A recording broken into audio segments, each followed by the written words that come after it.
Orisa, darling, where on earth did you come from, eh? We were all sitting around waiting for Terry Crews to turn up and sing some Vanessa Carlton to us. Then before we knew what was going on, a four-legged tank kicks in the door and I'm like, well, this was highly unexpected. Nevertheless, you are welcome in this establishment, Orisa, my dear. Why don't you grab yourself a chair or three, get comfortable, and let us have a look at what you're bringing to the table.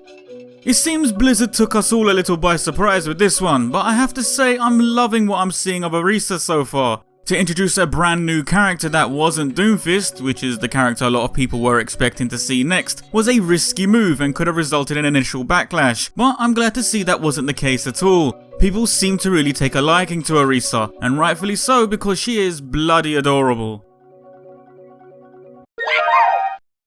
You should probably expect spoilers. Orisa's origins begin with an 11-year-old genius called Ify from Numbani. Ify seems to have quite the skills in robotics. She was so good at building them that she ended up receiving a grant to further pursue these interests on a bigger budget. To celebrate the receiving of her grant, Ify's parents had wanted to take their daughter on a vacation, but the trip was cut short when the airport was attacked by Terry Crews, Doomfist.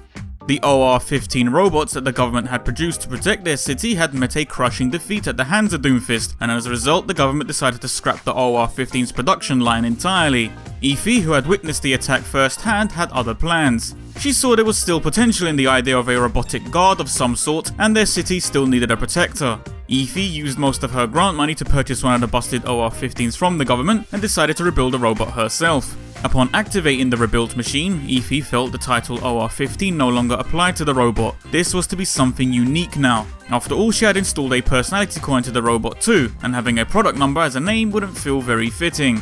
On that basis, she decided to call Numbani's new guardian Orisa. Visual design.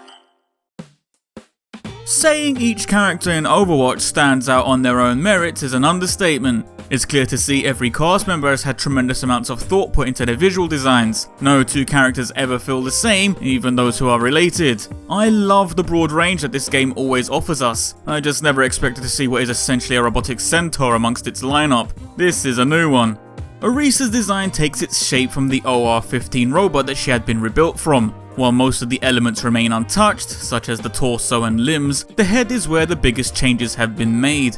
Orisa's face now sports a golden yellow faceplate with two big green horns protruding out from the sides of her head. With the markings, it's clearly meant to resemble an African tribal mask of some sort. In fact, after a bit of research, it seems to me that due to the thin shape of the eye slits on Orisa's face, the design is more than likely taking some of its cues from a Baluba tribe mask, as many of those had thin slits for their eyes too. If so, I really like how they've incorporated such an element into Orisa's design, because if there's one thing you need to know about Orisa, it's that her eyes will melt your heart, my friend.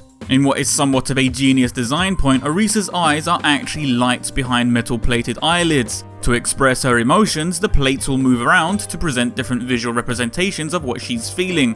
If she's alert or startled, the metal plates will move away entirely, allowing the lights to be fully visible. If she's concentrating, the metal plates will move in closer to try and focus on whatever she is looking at. I love this, it's just so expressive. Orisa wouldn't have to utter a single word if she didn't want to, her eyes can do all the talking for her. Just look at her, getting all distracted and happy and shit. Bless her adorable little face. The colour scheme for Orisa is pretty sweet as well. For those of you who know me know that I am a huge fan of the colour green, and sometimes when it's paired up with certain yellow tones, they form a real vibrant combination. Orisa's design keeps a standard metallic beige as the main colour for her, but the highlights and accents are devoted to nothing but those greens and yellows. The beige keeps the character grounded into a very serious role as a guardian, but those accents just bring a citrus spice to her presentation. It allows her to be approachable and relatable, especially in part thanks to the custom-made additions that Ify put on her, like the new head, as well as the fabric hanging from her waistline. It adds personality to the appearance. Speaking of Ify, looking at her own design, it's clear to see those colours came from her influence. This is like Ify's ultimate OC come to life, isn't it? Like she literally got up one day and built her own original character. And until I find a way to do that with Valentine, I'm going to remain incredibly jealous of this fictional 11-year-old girl because I'm OC trash fam, you get me? Overall, Orisa's design is fantastic. I'm not even the type of person to admire extra multiple limbs, that's never really been my thing, but I cannot deny that the presentation of Orisa's design is just wonderful to look at. It feels like such a confident design, so solid and well constructed. I can't fault it at all. Orisa is a great looking character. Personality. From the moment of her initial activation to her appearance in Overwatch, Orisa is about a month old. While that might not seem like an awful lot of time to develop a personality, you have to remember that Efi did install a personality core into Orisa from the get-go. This personality core was made by Efi herself. Whether or not it contains traces of Efi's own personality is another thing, though it would more than likely be a personality that she feels is more fitting to the role of a guardian, rather than a complete copy of who she is. Numbani needs a strong, courageous hero, someone that can stand up to the face of danger and tackle it head on. Efi herself might be a genius, but it doesn't mean she's an ass kicker, nor would she have the right sort of emotions to deliver an ass kicking. This personality core is probably created around Efi's understanding of what courage is. Perhaps she took inspiration from old Overwatch history videos and crafted Orisa's personality out of what she learned from that. In any case, the personality core does allow Orisa the ability to learn, and learn she shall, because being thrusted right into the role of guardian with only the direction of Efi as her guidance, Orisa's going to make more than a few mistakes. I like this. It doesn't make Orisa instantly flawless from day one. She's strong and brave, but she has to learn right from wrong, as well as how to better handle certain situations.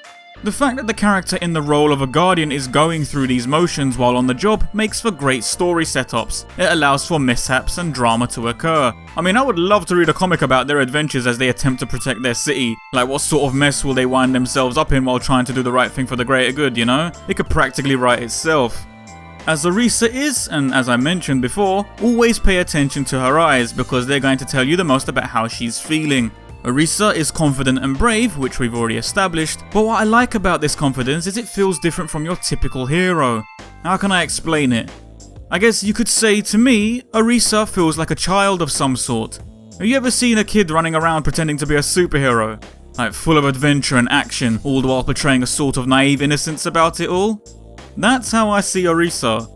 A courageous guardian with a lot of learning to do, and due to that it presents her in a more childlike nature. She wants to do good, although she might not be entirely sure what that would involve yet. It's such a pure aspect of the character, and it gives Orisa her own unique charm. Importance.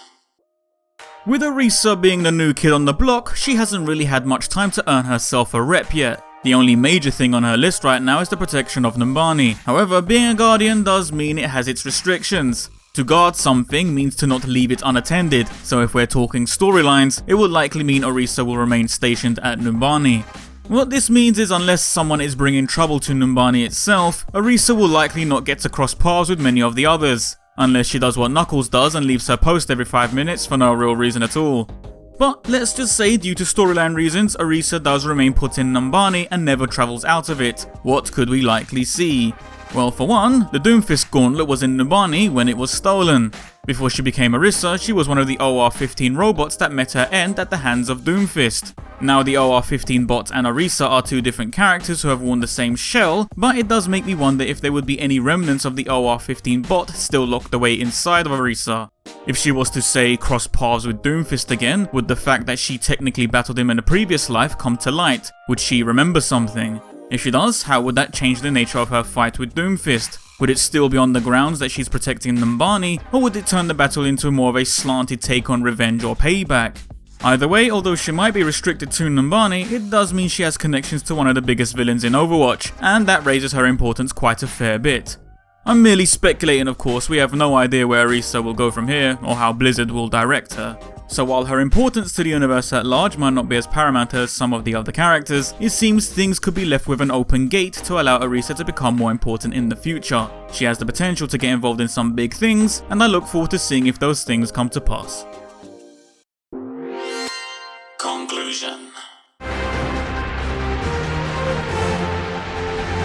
Orisa is a character a lot of us didn't expect, but one that we seem to have welcomed with open arms. She highlights the certain level of care and attention Blizzard put into their universe, taking each individual character for a solid development process and making sure that when that character hits the public, we're going to feel it, whether the character was expected or not. Orisa herself is a wonderful, precious charm to this world, and a character quite unlike any other that's been introduced to Overwatch so far. The design is brilliant, despite even being something I'm not usually drawn to. Her personality is delightfully captivating, and it makes me want to see more of her in the future. She also has potential to become quite a prominent cast member, depending on where the story could take her. Orisa is just overall a great addition to the lineup, and I'm very happy to have her here in Overwatch.